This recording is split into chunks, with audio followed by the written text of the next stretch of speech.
I was delivering to a very remote trailer park, tucked up into the hills at the end of a dirt road.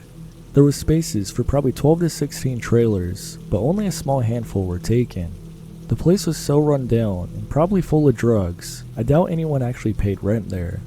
I first tried what I assumed was the office to try and be gone as soon as possible. It was the only permanent building that had the address on it, but it was boarded up, paint peeling, broken windows, and overall just very run down.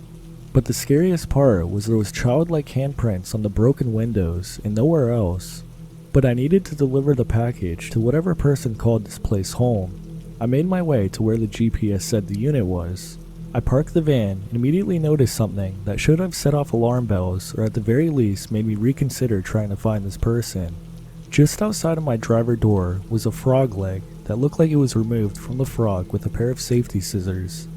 My general lack of shock at this point in hindsight is pretty concerning, but I continue and walk around to where the tenant was on her front porch. It was a green cloth mat with broken barbecues and toaster ovens from 1985 that probably hadn't moved in a decade. She was sitting on the ground, and what she was doing was horrifying beyond anything I could have expected. She had a rock in her hand and was repeatedly smashing the remains of the frog into the ground with a look on her face that can only be described as empty. She sees me and casually points to one of the many rusted out appliances and says to just leave it there. Upon realizing what I just witnessed, I wasted no time dropping the package and getting back in my van. I have zero desire to return to that place, and anytime I'm sent down that road, I make sure that I keep a good distance between me and whatever could happen in that trailer park.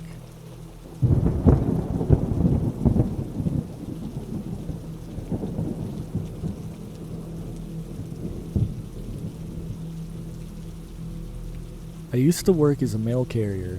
Many years ago, I walked up to a house to get a signature for a certified letter. As I knocked on the door, the woman inside yelled out, "Help, please come in." I opened up the mail slot and said, "Are you sure you want me to come in?" And she said yes. So I opened the door and she was lying on the living room floor, holding her hand to her neck, and she said, "My husband stabbed me, you need to get the knife." So I start looking around and see lots of blood all over the floor. At my feet was a cat and a dog that had both been stabbed to death. The woman was afraid to move because of how bad her injuries were. Another dog came limping up to me with a terrified look in his eyes, and he clearly had been stabbed as well. Then, I saw her husband.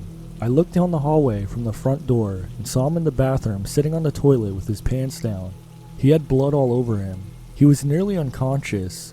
I found out later he had also stabbed himself several times. I looked for the knife and saw a big bloody butcher knife on a cabinet behind the couch. I told the lady I saw it, but wasn't going to touch it. I then called 911. Fortunately, they had a house phone that was right by the door because I didn't have my cell phone. The cops came and I wrote a statement. The husband eventually got 5 years in jail. The wife never blamed him. She was telling me at the scene it was a heart medication making him crazy. They had apparently been in the house for 2 hours like that before I showed up because she couldn't move to get to the phone. 5 years later, I was delivering mail to the county prosecutor's office in the courthouse. The husband had just gotten out of jail and was at the courthouse for some legal reason to get some orders about his parole. He saw me and actually thanked me for saving his life. This all happened in a house on Elm Street. I've always called that day my nightmare on Elm Street.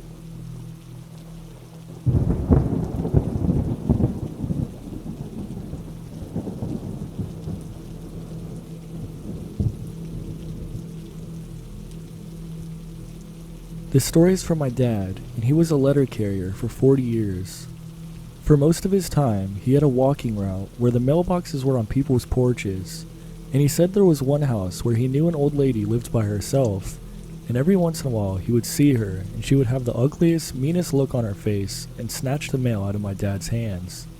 This went on for over 5 years, and then suddenly, her middle-aged son appeared to have moved in. He was more pleasant and would talk to my dad occasionally. My dad would see the two of them together here and there. After a while, he realized he hadn't seen the old lady in a long time, which was over a year. He asked the son about her, and he basically just said she was having a hard time moving around and was bedridden for the most part. Then one day, my dad was doing his route and noticed police cars and caution tape all over the house. Apparently, the old lady had died about 2 years prior, and the son mummified her body and hid it in the basement so he would keep getting the social security benefits.